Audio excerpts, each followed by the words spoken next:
আপনারা জানেন এখন অ্যাডমিনিস্ট্রেশন আমার হাতে নেই, ল অ্যান্ড অর্ডার টোটালটাই আমার হাত থেকে কেড়ে ইলেকশন কমিশন হাতে নিয়েছে। আর ওরা হোম মিনিস্টার অমিত শাহর কথাই চলে, আমার কথাই চলে না। আমার হাত থেকে সব ক্ষমতা কেড়ে নিয়ে ইলেকশন কমিশন এখানে সুপার রাষ্ট্রপতি শাসন চালাচ্ছেন। একদিকে হোম মিনিস্টার আর একদিকে রাজ্যপালকে ডেকে নিয়ে। কালকে যে ঘটনা মালদায় ঘটেছে, জানি না কারা করেছে, কিন্তু আমার কাছে কেউ কোনো খবর দেয়নি, কারণ এখানকার চিফ সেক্রেটারি আমার সাথে আজ পর্যন্ত কল অন করেনি, আমাকে কোনো ইনফরমেশন এরা দেয় না। আমি রাতের বেলায় আমি একজন সাধারণ সাংবাদিকের কাছ থেকে জানতে পারলাম রাত্রির 12টার সময় যে জাজেদের ঘেরাও করে রেখেছে। আমি মনে করি মানুষের ক্ষোভ থাকতেই পারে। মুর্শিদাবাদ, মালদা, উত্তর দিনাজপুর জুড়ে বিজেপির গেম প্ল্যান অনুযায়ী আমার ভবানীপুর কেন্দ্রেও জেনে রাখবেন, আমার 1.5খানা ওয়ার্ড আছে যেখানেও সংখ্যালঘুদের নাম বাদ দিয়েছে, এখানেও ঢেলে বাদ দিয়েছে, এটা আমরা সবাই জানি। এবং 1,20,00,000 নাম বাদ দিয়েছে। তার জন্যই আমরা মাননীয় সুপ্রিম কোর্টে গিয়েছিলাম, এবং সুপ্রিম কোর্ট তো সত্যি কথাই বলেছেন যে এটা হতে পারে না। তারা বলেছেন যাদের 60 লাখ নাম লজিস্টিক্যাল ডিসক্রিপেন্সিতে অর্থাৎ অ্যাডজুডিকেশনে আছে, তাদেরটা আবার নতুন করে বিচার করতে হবে। ইতিমধ্যে 22 লক্ষ লোকের নাম উঠে গেছে। বাদবাকি যা বাতিল হয়েছে তাদের জন্য ট্রাইব্যুনাল করে দিয়েছে। সেখানে আপনাদের যাদের নাম বাদ হয়েছে সবাই অ্যাপিল করবেন।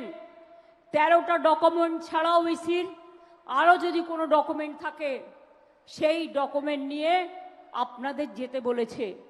লয়ার আমরা দেব, কিন্তু মনে রাখবেন লড়াইটা আমাদের শান্তিপূর্ণভাবে করতে হবে। হায়দ্রাবাদ থেকে কেউ উড়ে এলো আর বিজেপি কয়েকটা গদ্দারকে টাকা দিয়ে আপনাদের উত্তেজিত করলো, আর আপনাদের দিয়ে রাস্তা অবরোধ করলো, জাজেদের ঘেরাও করলো। রেজাল্টটা কি হলো? আজকে সুপ্রিম কোর্ট বলেছে, ঠিক বলেছেন। আপনারা কি জানেন না সিবিআই করেছে যারা আন্দোলন করেছে তাদের বিরুদ্ধে, এনআইএ করেছে। বিজেপির এটা গেম প্ল্যান জেনে রাখবেন। এখানকার নির্বাচন ক্যান্সেল করে রাষ্ট্রপতির শাসন জারি করা।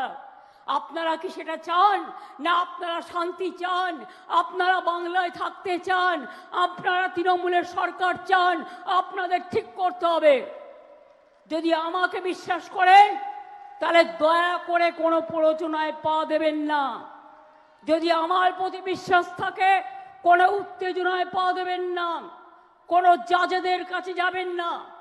পরিষ্কার বলছি, আপনারা এইভাবে করবেন না কারো কথায়।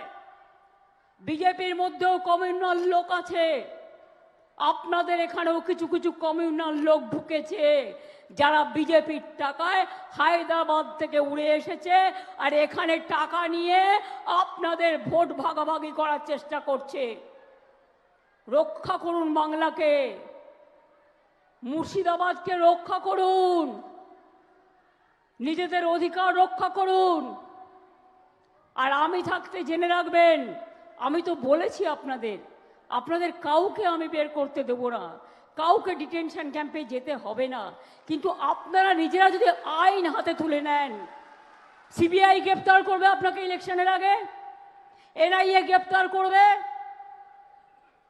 আমার হাতে আইন নেই এখন, আমার হাত থেকে সব ক্ষমতা কেড়ে নিয়েছে। এই রকম ইলেকশন কমিশন আমি জানি কোনোদিন দেখিনি। সম্পূর্ণভাবে ব্যর্থ হয়েছেন ল অ্যান্ড অর্ডার মানে প্রশাসনে রাখতে। এটা আমার দোষ নয়, আমার হাতে কিছু নেই, আমার কাছ থেকে সব কেড়ে নেওয়া হয়েছে। এটা ইলেকশন কমিশনের দোষ।